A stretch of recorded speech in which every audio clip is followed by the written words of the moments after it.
اعوذ باللہ من الشیطان الرجیم بسم اللہ الرحمن الرحیم الحمدللہ الذی ہدانا لہذا وما كنا لنهتدی لولا ان ہدانا اللہ لقد جاءت رسول ربنا بالحق الصلاۃ والسلام والتحیۃ والاکرام علی سید اصل ما فی الوجود سر اللہ فی کل موجود نقطۃ دائرۃ الوجود صاحب لواء الحمد والمقام المحمود مولانا و مولا الثقلین جد الحسن والحسین ابی القاسم محمد اللہم صلی علی محمد و آل محمد وعجل فرجہم اجمعین۔ بسم اللہ الرحمن الرحیم۔ تمام تعریفیں اللہ کے لیے اور درود و سلام محمد و آل محمد کے لیے۔ جیسے کہ آپ سب یہ جانتے ہیں کہ آج کا دن وہ پرمسرت دن ہے کہ جب آج کے دن آمد ہے ظہور نزول امام محمد باقر علیہ السلام کا،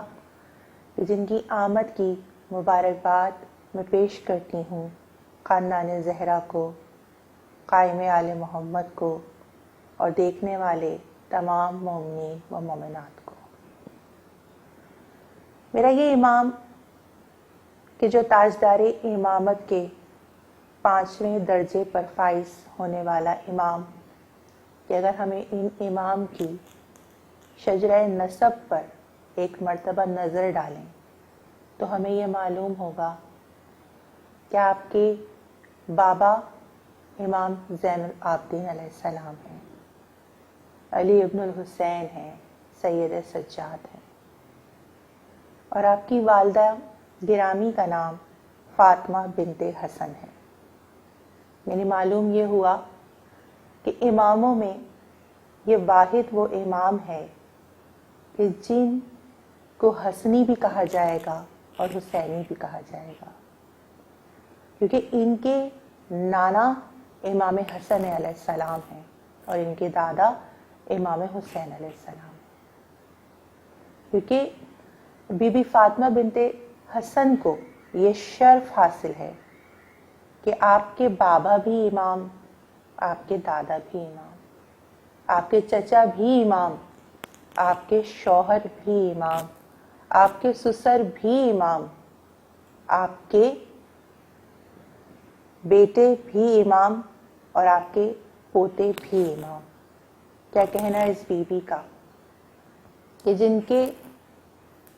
وطن سے ہمارے 5ویں امام امام محمد باقر علیہ السلام کا ظہور ہوا۔ امام محمد باقر علیہ السلام کے نام نامی کا نام محمد، جیسے کہ خود رسول خدا نے یہ ارشاد فرمایا کہ اولنا محمد، اوسطنا محمد، آخرنا محمد وکلنا محمد، کہ میرا پہلا بھی محمد ہے، میرا درمیان والا بھی محمد ہے، میرا آخر بھی محمد ہے، اور ہم کل کے کل محمد ہیں۔ اور فقط رسول اللہ کی یہ حدیث صرف اس لیے نہیں ہے کہ یہ صرف نام کے محمد ہیں، بلکہ یہ گفتار کے بھی محمد ہیں، یہ کردار کے بھی محمد ہیں، یہ علم کے بھی محمد ہیں۔ دیکھیے کہ امام کا نام باقر، کہ جس کے معنی ہیں علم کی باریکیوں کو ظاہر کرنے والا۔ تو ذرا سوچئے کہ ہمارے ان 5ویں امام کے علم کا کیا کہنا۔ لیکن وہیں میں علم کے بارے میں کچھ بیان کرنے سے پہلے آپ کو یہ بتانا چاہتی ہوں کہ ایک مرتبہ بارگاہ رسالت مآب میں جناب جابر بن عبداللہ انصاری آ کر بیٹھے۔ تو ایک مرتبہ جب جابر کو آتا دیکھا تو رسول خدا کے چہرے پر مسکراہٹ آئی، اور جناب جابر سے رسالت مآب نے یہ ارشاد فرمایا کہ اے جابر، جب تم میرے بیٹوں میں سے میرا وہ بیٹا کہ جو امامت کے درجے پر 5ویں درجے پہ فائز ہوگا، کہ جو میرا ہم نام ہوگا، کہ جس کا زمانہ وہ زمانہ ہوگا کہ جو علم و حکمت سے بھرا ہوا ہوگا، اور ایک مرتبہ جب تم اس کے زمانے کو پاؤ تو اسے میرا سلام کہنا۔ زمانہ گزرا اور پھر ایک دن وہ وقت بھی آ گیا کہ جناب جابر بن عبداللہ اتنے ضعیف ہو گئے کہ ایک روز امام زین العابدین علیہ السلام امام محمد باقر علیہ السلام کو لے کر جابر کے گھر آئے۔ ایک مرتبہ جب جابر کو یہ معلوم ہوا کہ امام ان کی عیادت کرنے کے لیے، لیکن صحابی رسول نابینا تھے، امام محمد باقر علیہ السلام کو لے کر آئے ہیں، تو ایک مرتبہ اپنے بستر پر اٹھ کے بیٹھ گئے اور اپنے ہاتھوں کو ماتھے پہ رکھ کر سلام کیا اور کہا کہ یہ وہ سلام ہے کہ جو آپ کے نانا رسول عربی نے مجھ سے کہا تھا کہ میں آپ تک پہنچا دوں، اور میں نے یہ کام کر دیا، لیکن اب میں یہ چاہتا ہوں کہ آپ اس کے بدلے میں مجھے یہ عنایت فرمائیں کہ مجھے جنت کی ضمانت دیں۔ ایک مرتبہ امام فرماتے ہیں کہ بے شک جابر، ہم تمہیں جنت کی بشارت دیتے ہیں۔ جب بات جنت کی ہو تو آپ سب یہ مجھ سے زیادہ بہتر جانتے ہیں کہ حسنین کریمین یعنی جناب امام حسن علیہ السلام اور امام حسین علیہ السلام نانا اور دادا ہیں امام محمد باقر علیہ السلام کے، اور آپ سب یہ جانتے ہیں کہ یہ دونوں شہزادے جنت کے سردار ہیں، اور جنت کے ایسے سردار کہ ان کے لیے رضوان جنت کبھی لباس لے کر آتا ہے، کبھی ان کے لیے خوانے نعمت آتے ہیں، یعنی جنت سے کبھی کھانے آتے ہیں، کبھی لباس آتے ہیں۔ صرف یہی نہیں بلکہ آپ نے سنا ہوگا وہ لوگ کہ جو معجزات پر یقین رکھتے ہیں، یقیناً انہوں نے ایک معجزہ سنا ہوگا کہ جسے ہم بی بی چٹپٹ کی کہانی کہتے ہیں، کہ جس میں جناب فضہ کے جو کنیز خاص ہیں شہزادی کونین کی، ایسا مرتبہ کہ ان کے کہنے پر، ان کی التجا پر، ان کے مانگنے پر پروردگار عالم عطا کرتا ہے خوان نعمت کو کہ جو جنت سے کھانا آیا تھا۔ جنت سے کھانا جناب